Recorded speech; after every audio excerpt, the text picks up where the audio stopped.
საეკლესიო გალობაში გამშვენებული სტილის აღმოჩენება იმპროვიზაციული ხელოვნების განვითარების შედეგია.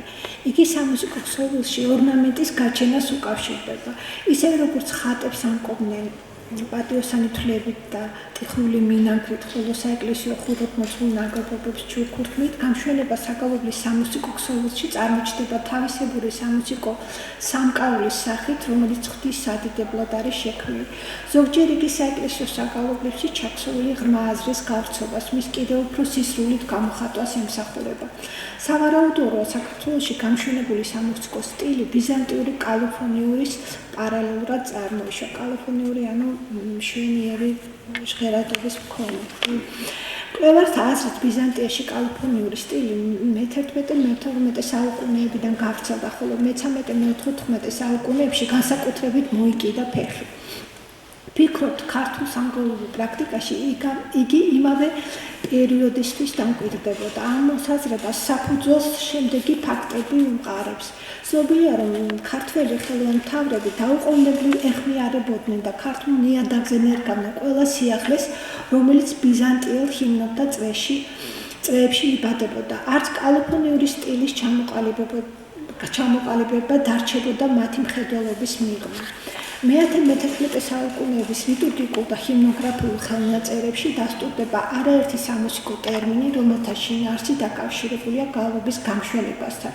ასეთია მაგალითად ტერმინი მორთული და მისი სახელსხვაობა მოსართავი, კალოპიზმოს ბერძნული შესატყვისია მისი.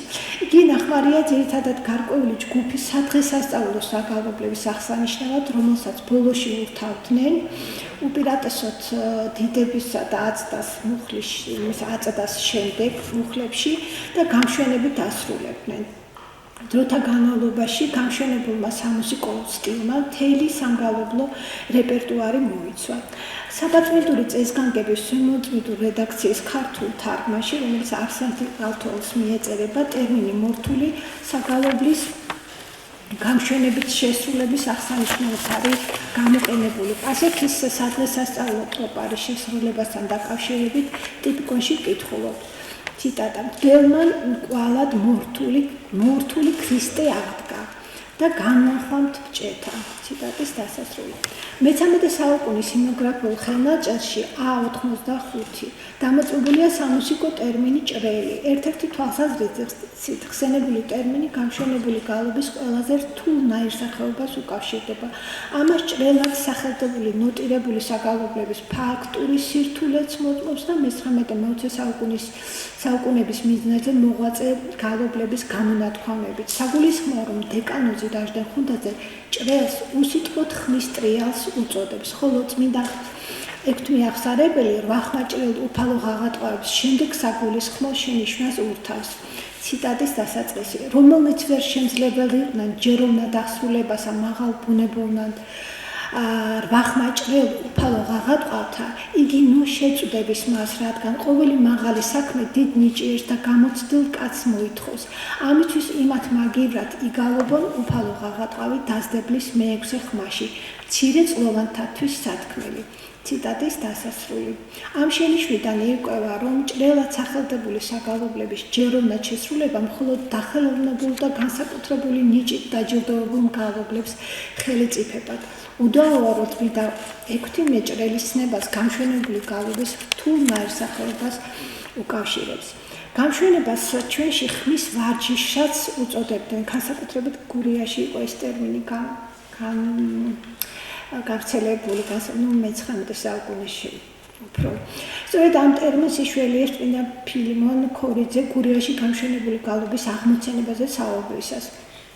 ციტატის დასაწყისი: "გურიაში, სადაც ვარჯიში გალობა მეფობს, რამდენიმე საუკუნის წინ სადა გალობას ხმარობდნენ. გურიის მთავარს ნამია მეოთხეს არ მოსწონდა ეს გალობა, გამოიწვია იმერეთიდან გელაჩი ნასწავლი მგალობლები, აზნაურნი ცხვიტიშვილები, რომელთაც დაამკვიდრეს გურიაში ვარჯიში გალობა. ვარჯიში გალობა 400 წელიწადით ცოტაა მისი არსებობისა", აღნიშნავს იგი.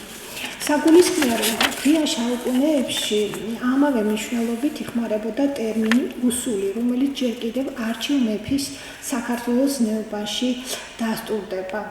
ამ ტერმინის სავარაუდო მნიშვნელობის დადგენა შესაძლებელი ხდება ცნობილი მგალობლის სვიმონ გუნგუნავას საგაზეთო წერილში. ის ეხმიანება ფილიმონ ქორიძის გუნდის გამოსვლას. გუნდმა შეასრულა რომელი ქერუბიმთა, რომელშიც როგორც ჩანს ეს გამშვენებები იყო ზედმეტად გავრცობილი. ამ ხელნაწერის, ფილიმონ ქორიძის ჩანაწერის იდენტიფიცირება მოხდა და მართლაც ესე იგი გაირკვა თუ რომელ საგალობაზე საუბრობს სვიმონ გუნგუნავა და ის სწორედ ხმარობს ტერმინს უსულები გააგრძელეს, ანუ ზედმეტად გააგრძელესო, გარკვეული შენიშვნა არის გამოთქმული. ამავე ტერმინის სულხან-საბასოული განმარტებაც რაღაცა საინტერესოა. სულხან-საბა-ორბელიანი უსულის შინაარსობრივ ექვივალენტებს მოხდომას და მოხდომას შემდეგნაირად განმარტავს. უსული მოხდომილობაა, მოხდომილი თვითმშვენვარეა, ხოლო მოხდომას მნიშვნელობაა სამკაული შვენოდეს. ხსენებული ლექსიკური ერთეულები შინაარსობრივად მშვენიერებას, სამკაულით დამშვენებას, მოხდენილობას უკავშირდება. ამდენად სრულიად ნათელია, რომ მუსიკოსები უსულს გამშვენების მნიშვნელობით ხმარობდნენ, ხოლო უსულების გაგრძელება გამშვენებათა გავრცობას უნდა გულისხმობდეს. გამშვენების აღნიშნულ ტერმინთა სიმრავლე ქართულ სამგალობლო პრაქტიკაში გამშვენებული სამუსიკო სტილის ფართო გავრცელებაზე მიუთითებს. ქართული საეკლესიო საგალობლების მუსიკალურ ქსოვილზე დაკვირვების შედეგად გამოიკვეთა გამშვენების სამი ძირითადი ნაირსახეობა. მცირე გამშვენება, რომელიც თავისუფლ ორ სახეობად იყოფა. ეს არის საგალობლის საბაზისო ხაკთან კანონიკური ღერძის ბგერებთან დაკავშირებული ერთი ან ორი გამამშვენებელი ბგერა. ასევე მოკლე გრძელებებით წარმოდგენილი ორნამენტი, გრუპეტოს მსგავსი. მცირე გამშვენება სადაა ნევმატური სტილის საგალობლებისთვისაც არ არის უცხო. ამის ნათელი დადასტურებაა წმინდა ექვთიმე აღსარებლის მინაწერი ძლისპირთა ხელნაწერში Q367, სადაც ის დეკანოს რაჟდენ ხუნდაძეს მიმართავს. ციტატის დასაწყისი. მამაო რაჟდენ, უმორჩილეთად გთხოვთ, მირქმის ძლისპირებს შიგადაშიგ ადვილი გამშვენება მიეცით.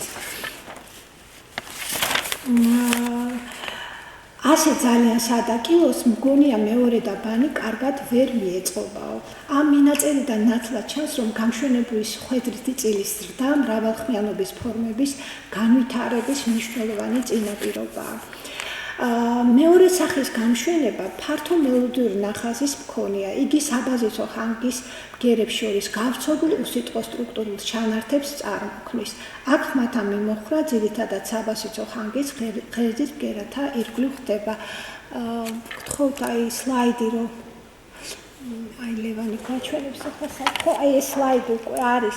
აი როგორც ხედავთ, აქ კავებში ჩასმულია სწორედ გამშვენების ესე ვთქვათ მონაკვეთები, გამამშვენებელი ესე ვთქვათ მუსიკალური მონაკვეთები და ისინი საკმაოდ ვრცელი ახალ სტრუქტურულ ერთეულებს წარმოშობს და თუ ჩვენ წარმოვიდგენთ ამ ვთქვათ მაგალითად აი ამ საგალობლის ამ მონაკვეთს გამშვენების გარეშე მივიღებთ სადა ვარიანტს.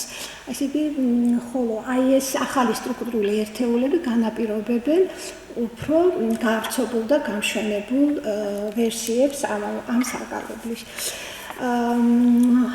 მესამე სახის კიდევ უფრო განვითარებული გამშვენება, თუ შეიძლება შემდეგი სლაიდი. გულისხმობს იმპროვიზირების ხვედრითი წილის კიდევ უფრო ზრდას. იგი საბაზისო ხანგიდან კილოდან ეპიზოდურ გადახრებს განაპირობებს.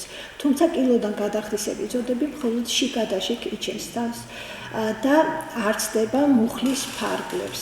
აი აქ მუსიკალურ მაგალითებში არის ერთი საგალობლის მოვედით აყვანისცეთ პირველი მუხლის მრავალი ვარიანტი წარმოდგენილი მხოლოდ პირველ ზედა ხმა, იმიტომ რომ ზედა ხმა არის კანონიკური ხმა და ამ შედარებამ აქ არის წარმოქმნილი როგორც სადა ესე გამშვენებული ვარიანტები წარმოაჩინა როგორც ესეთი ყველაზე სტაბილური შრე საგალობლისა უცვლელი და ის რაც არის უკვე დანაშრევი ასე ვთქვათ